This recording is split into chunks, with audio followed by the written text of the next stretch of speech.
Hey guys, subscribe for daily content. And if you're shopping for gear, make sure you check out the description for the newest items at some of the very best online retailers. There's also links for some of the items that I personally recommend. Thanks! What's going on YouTube? Metal Complex here, and today I've got a little bit of a discussion topic to share with you guys. Alright, it's actually a rant.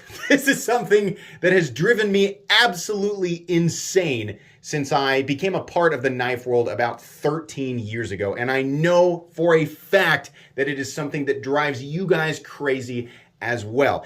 Everything out on the table, all these knives are knives that I love. They're a part of my own personal collection.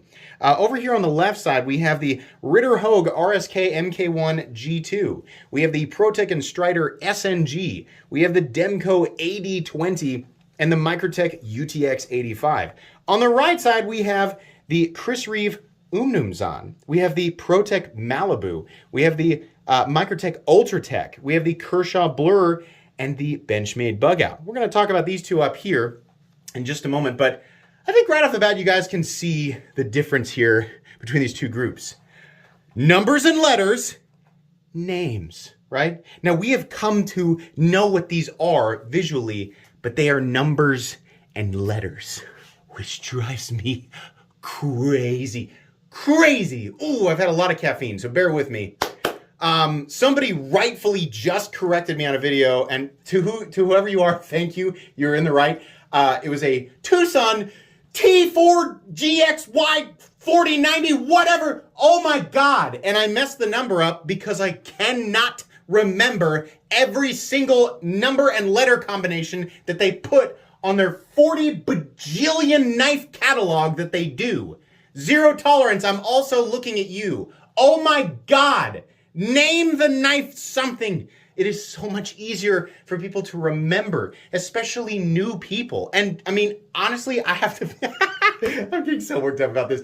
Honestly, I have to assume that over time, it's just better for business if the vast majority of people can remember what your product is called, even if they don't plan to buy it, because it's easier for them to talk about rather than sit around and be like, it's the, oh, I saw this one the other day. It was the ZT 4960, or wait, no, it's the 396, or is it the 0560, or wait, no, it's the 0562.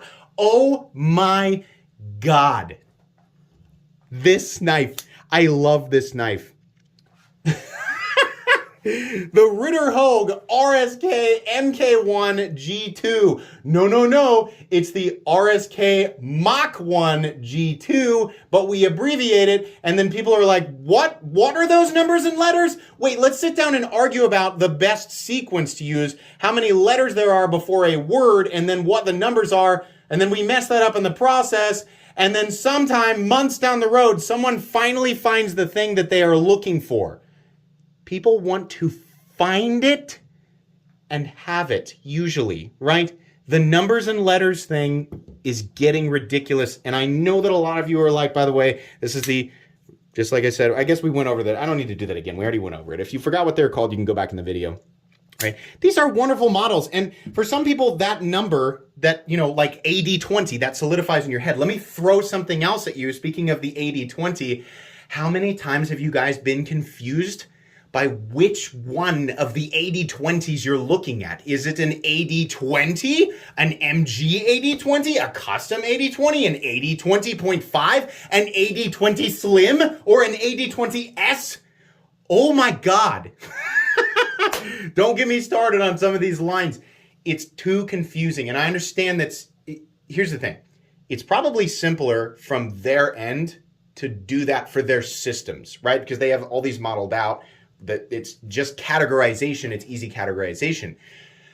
I guarantee there are people watching right now who have made a purchase assuming one of these models with a weird number or letter on the end was something else. And in some situations, they may have overpaid for something that they thought was something else. Or maybe they bought something thinking, wow, this is a great deal. And they get it and they realize, what is this? I wanted this. And then you find out, oh, you bought an AD20.5, not an AD20. I wanted the gigantic 8.5-inch knife that Metal Complex shows on his channel. Fair enough, it is really hard to get. But you see what I mean there?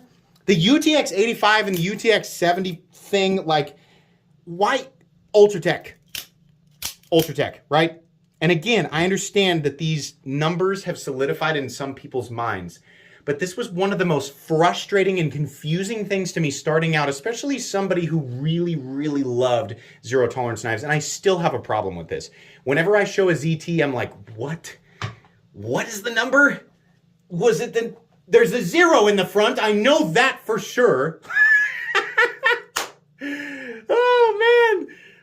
It's just an absolute nightmare, right? Now, up top, we have a PM2 and a Para 3, which is what people have come to name those knives, right, after a while, because we don't want to say Paramilitary 2, which is this guy, Spyderco Paramilitary 2, or paramilitary. It's actually not called. This is even further confusing right here because, believe it or not, this guy is actually not called the Paramilitary 3. It's called the Para 3, which is shorter, and I can't imagine, I don't know if that was like, well, we got to make it less confusing or we're going to make it its own thing, right? So this model's name is based on what people decided to do with the PM2 and they call it the Para 2 or the PM2, right? So sometimes it is an audience created thing, right? It's not always that the manufacturer, right? So we can't necessarily complain about knives like the PM2 or Para 3 because we did that. We decided, right? The name is too long, it has a number, so we're gonna shorten it. Ideally, something straightforward. And I understand it's hard. Sometimes it's hard for like makers and designers to create or come up with unique names for knives, like the Umnumzaan or the Malibu. I'm honestly kind of surprised. Is there another knife named the Malibu? In some cases, we have that. We have models that are also named, right, the same thing, right? We have, I can't think of an example right off the top of my head, but there's lots of that stuff out there. It still narrows it down better and creates less confusion. The biggest problem... The biggest problems are companies that have massive, massive catalogs of knives, and every single knife is named a number. And I know that this has been talked about forever on the forums. I know that it's been talked about generally in the community.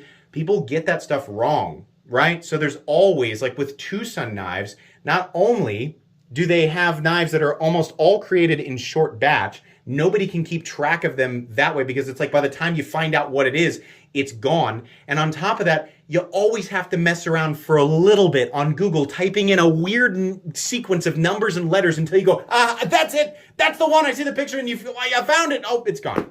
Oh, it's on the secondary market for the, right. It's all part of the confusion. Much easier. Come up with a name, even if it's kind of silly, right? I honestly think that that is better in today's knife world to come up with a name that's a little bit silly, even if it is just kind of off the top of your head, right?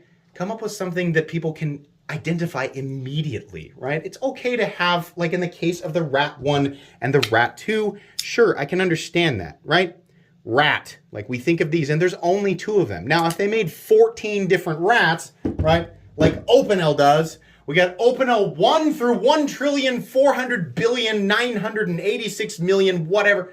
I know it only goes up to like 14 or 15, but it's just like, if you have a specific line, I suppose there are going to be situations where it's warranted and understandable. But I'm at the point now where I just can't. So many times I've responded to people trying to lead people in the right direction, right? And it's not just me, but any of you trying to help people navigate towards the thing that they're looking for. It creates so much unnecessary frustration to have to screw around trying to remember what series of numbers and letters are associated with the model. I wish that I could offer a perfect solution to this, and let me be clear about this. This is a situation where I'm complaining about something that I do not have a perfect solution for, other than, please, if you're going to design something, if you're going to make something, try to name it. Try to give it something that we can, the model itself will determine exactly how memorable it is. If it's extremely popular, like the Demco 8020, people are going to find a way to remember it. But that doesn't mean that it's not confusing in the process of its growth, its journey to popularity. Make that easy for people. It will be better for the people who are interested. It's better for the company or the business or the person who designs it. It's just better. I will never forget. Let me tell you a knife. Let me give you an example of a knife that I will never forget. This is a Sharp by Design Arch Nemesis. Once you see this knife, you will never forget what it is. This is distinct in design, and it's very distinct in the name, right? This is a prime example of a knife that is not super duper well known, but the moment that people see it and hear the name, they never forget it. And it's very good for the people who want it, and it's very good for Brian Nadeau, who makes it. Great. Same thing with the Umnumzaan. It just rolls off the tongue, right? Please, for the love of all things that are good, I think we would all appreciate it. Let me know. Give me your personal story where this has been a massive frustration for you. I am certain that almost every single person watching this video can give me a perfect example of why this sucks, why it's frustrating. Let me know down in the comments. I would legitimately love to read every single comment about this. This might be the one thing that I hate more than lanyard holes. Anyways, I think that's pretty much it. I don't need to go on for more than 10 minutes or so here. Please make sure to follow me on Instagram at metal_complex.